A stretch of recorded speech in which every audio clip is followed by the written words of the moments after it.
السلام عليكم، مرحبا بكم فيديو جديد في قناه شهوات مزينه. اليوم ان شاء الله غنشارك معكم غوتي السريع. واحد العجينه حضرت منها جوج شكيلات، حضرت بريوش والبيني. لي بيني جاو خفاف زوينين خاويين من الداخل كما كتشوفوا وساهلين وكيجيو منسمين بالمذاق ديال الفاني. وكذلك البريوش حتى هي جات غزاله بزاف، مفشفشه خفيفه بالكريمه ديال الشكلاط. غادي تعجبكم العشاق ديال البريوش، غادي تجربوها وغتعجبكم ان شاء الله. تاكلوها هكذا مع كويس ديال اتاي او قهوه كتجي زوينه. الا عجبكم الفيديو دائما ما تبخلوش عليا بلي لايك ديالكم بارطاجوا الفيديو مع اصدقائكم. واللي مازال ما اشتركش في القناه يدير اشتراك. مرحبا بكم عندي وشكرا. خليكم مع التفاصيل. هنا عندي جوج كؤوس عنبه ديال الحليب، يكون دافي ما يكونش سخون، تقريبا 400 ملي ديال الحليب. ضفت 2 ملاعق كبيره ديال الخميره فوريه و4 ديال الملاعق كبيره ديال السكر سنيده. هنا الحليب كما قلت لكم خاصو يكون غير دافي ما يكونش سخون حيت غادي يقتل المفعول ديال الخميره. وغادي نضيف 2 ملاعق صغيره ديال الملح. هنايا عندي تقريبا 2 ملاعق كبيره ديال الزيت النباتيه والبيض. هنا عندي 2 بيضات، البيضه الاولى غادي نضيفها كامله والبيضه الثانيه غنضيف البيض فقط والصفر غنخليه غنحتاجو من بعد للدهن. وغادي نضيف 2 اكياس ديال السكر فانيلا من وزن 7.5 غرام. هنا تقدروا ديروا غير واحد الكيس، ولكن فاش تديروا 2 راه كيجيونا البريوش والبيني كيجيونا منسمين مزيان فاش كيطيبوا. صافي غنخلط هاد العناصر مزيان، هاد السوائل. وهنا غادي نضيف الدقيق. هنايا احتاجيت 800 غرام ديال الدقيق، ما يعادل 8 ديال كؤوس عنبه كيكونوا عامرين. نتوما طبيعه الحال راه كديروا الدقيق في الاول وكتبقاو تضيفوا بالتدريج حتى كتحصلوا على واحد العجينه القوام ديالها يكون كما كتشوفوا، ما تكونش قاصحه، تكون كتلصق شي شويه في اليدين. غادي نجمعها بحال هكذا وغادي نضيف عليها ملعقه كبيره ديال الزبده. انا هنا درت حيوانيه، تقدروا ديروا الزبده ديال البواطه. كندخل هذيك الزبده في العجينه صافي. ما كنحتاجش ندلك، يعني غير كندخلها في هذيك العجينه صافي.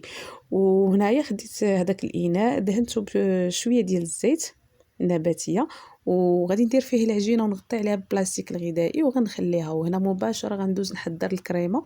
عندي هنا في الاول غادي ندير 2 ملاعق كبيره ديال السكر سنيده و2 ملاعق كبيره ديال النشا المايزينا، ولا تقدروا تعوضوها بالدقيق الا ما كانش متوفره المايزينا. هنا عندي 2 كؤوس عنبه ديال الحليب. دائما في الاول كنضيفوا غير شويه حتى كندوبوا هذيك النشا باش ما تكورش لينا في الحليب. عاد كنضيفوا الكميه اللي بقات ديال الحليب. هنا غنضيف الكاس الثاني صافي وغنحرك مزيان. وغادي ناخذ هذا الخليط نديرو فوق العافيه، عافيه تكون مهيله مع التحرك، ما نحبسوش تحرك حتى كتعقد لينا الكريمه تولي بهذا الشكل هذا مباشره وهي سخونه. كنضيف ليها الشكلاط. انا هنا تقريبا درت 100 غرام ديال الشكلاط.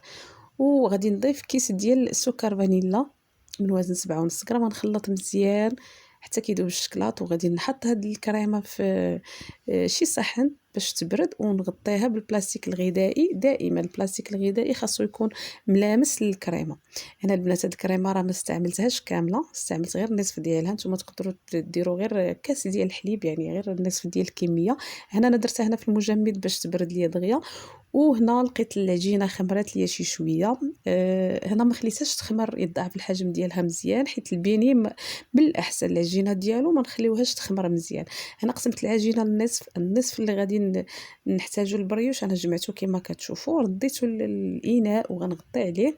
وهذاك النصف الاخر هو اللي غندير به البينيه. غادي نرش دائما شويه ديال الدقيق باش ما تلصقش لينا العجينه. وكنحاول في الاول العجينه خرجت ليها القناه باش تعطيني شكل مربع او مستطيل. وغادي نسرحها بالدلاك ودائما كنرشوا شويه ديال الدقيق باش ما تلصقش العجينه. هنا البنات انا راه كنت زربانه والعجينه ما عطيتهاش وقتها بزاف. نتوما الا كنتو هكذايا كانت الوقت راه كتقادوها ما تحتاجوش تحيدوا هاد الجوانب، يعني تقادوها من الاول فاش كتسرحوها وما كتحتاجوش تحيدوا هاد الجوانب. العجينه هنا ما تخليوهاش غليظه، اللي بيني ما كيبغيوش ان العجينه تكون غليظه. قطعتها هكذا كما كتشوفوا. السمك ديالها راه خاصها تجي رقيقه شويه، ماشي رقيقه بزاف ولكن ما خاصهاش تكون غليظه. هنا ملي قطعت غادي نحطها في شي حطيتها في واحد اللاطه اللي مفرشه هكذا بواحد المنديل وغادي نغطي عليها نخليها تقريبا ما بين 15 حتى 20 دقيقه. الا كان الجو سخون راه كتحتاج وقت اقل، تخليوهاش تخمر بزاف. هنايا ملي خمرات كما كتشوفوا الزيت شعلت عليها حتى كتسخن مزيان. وكندير هاد البيني ديالنا كنقص على العافيه. هنا راه دغيا كيتحمروا، ردوا معاهم البال راه ما كياخذوش وقت نهائيا، دغيا كتقلبوهم وكيتحمروا صافي. وهنايا كنستمر انا حتى كنسالي الكميه. راه ما شاء الله ديك العجينه راه خرجت لنا كميه كثيره غادي تشوفوا من بعد. صافي هنا ملي كنساليه خديت هنايا السكر سنيده، ضفت عليه واحد الكيس ديال الفاني وكنخلط هكذايا وكندير من فوق هذوك البيني وهما سخان. تقدروا ديروا من الفوق اولا تاخذوا وحده بوحده، يعني حبه بحبه وتفندوها في هذاك السكر. هنايا غادي نرجعوا للعجينه من بعد ما ساليت وخمرات هاد العجينه ضاعف الحجم ديالها ديال البريوش. هنايا كنرشوا الدقيق دائما باش ما تلصقش لينا العجينه، وكنسرحوا العجينه بالدلاك حتى هي راه كنعطيها الشكل مستطيل كما كتشوفوا. خرجت القناه العجينه هنايا ما نخليوهاش غليظه. هنا خديت الكريمه من بعد ما بردت تماما. هنا الكريمه خاصها تبرد مزيان. كنيطاليها فوق العجينه، يعني كنسرحها فوق العجينه بهذا الشكل هذا. وهنا خديت هاد الحبيبات ديال الشكلاط درتهم من الفوق، ماشي ضروريين حيت حنا عندنا الشكلاط في الكريمه. انا غير ضفتهم هنا. راه شفتوا شحال بقى ليا ديال الكريمه ما درتهاش كامله. صافي هنايا كنلفوا العجينه بهذا الشكل هذا، يعني غير كنلفوا ما كنزيروش حتى كنساليو. كما قلت لكم ما نزيروش، والعجينه رققوها شي شويه، ما تخليوهاش ما ديروهاش غليظه من الاول. وصافي هنايا راه غادي ناخذ واحد الخيط اللي ماشي ضروري يكون الخيط الخاص بالطبخ، يعني اي خيط تاخذوه تغسلوه يكون نقي.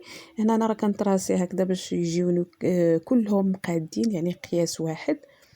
وكنقطع هانتوما بهذه الطريقه هذه. كناخذ الخيط وكنخالفهم بهذا الشكل هذا وكتقطع العجينه. هاد الخيط كيجيني ساهل وعملي على الموس. الا جينا نقطعو بالموس العجينه ما غتبقاش محافظه على الشكل ديالها وما غتقطعش لينا مزيان. هنا اللي قطعتها كنحطها في المول اللي دهنته بالزبده. وهنا نحاولوا اننا ما نقاربوهمش حيت مازال غيضعف الحجم ديالهم، غادي يخمروا غيدخلوا الفرن وغيتلاصقوا. خليو واحد شويه الفراغ بيناتهم. انا صافي غطيتها بالبلاستيك خليتها تخمر. هنا من بعد ما خمرات خديت هذاك الصفر بيضه وغادي ندهن. وهنايا تردوا البال دائما العجينه ملي كتكون خمرات هكذا ما تضغطوش عليها ملي تبغيو دهنوا، اولا تحاولوا دهنوها قبل ما تخمر. صافي هنايا ملي كندهنها كامله غادي ندخلها الفرن اللي كيكون سخون، شعلت الفوق والتحت عافيه مجهده. ملي كندخل المول كنطفي على الفوق كنخلي الاسفل فقط حتى كيتحمر التحت والجوانب، وكنشعل على الفوق. تحمر بهذا الشكل هذا. البريوش باش تجينا خفيفه وزوينه ما خاصهاش تعطل في الفرن وتكون العافيه مجهده. هنا خديت من بعد ما خرجتها مباشره وهي سخونه خديت شويه ديال المربى ديال المشماش وكندهنها هكذا من الفوق. وكان هذا هو الشكل ديالهم النهائي. البريوش كما كتشوفوا الشكل ديالها ما شاء الله زوينه، ولي بيني ديالنا تا هما راه زوينين. هنا راه جاونا ما جاوش مدقسين من الداخل، جاو كاملين خاويين من الداخل. صراحه راه جاو بنان حتى في المذاق ديالهم. انا غادي نحل وحده باش تشوفوها كيفاش جات من الداخل. نوريكم راه ما جاتش العجينه هكذا كثيره ولا مدقسه، كاملين جاو هكذا خاويين من الداخل وزوينين. ولا بريوش حتى هي راه جات فنه ما شاء الله كما كتبان لكم، خفيفه مفشفشه وفي المذاق ديالها زوينه. لعشاق البريوش راه غتعجبكم هذه. كنتمنى هذا الفيديو ينال الاعجاب ديالكم وبصحه وراحه.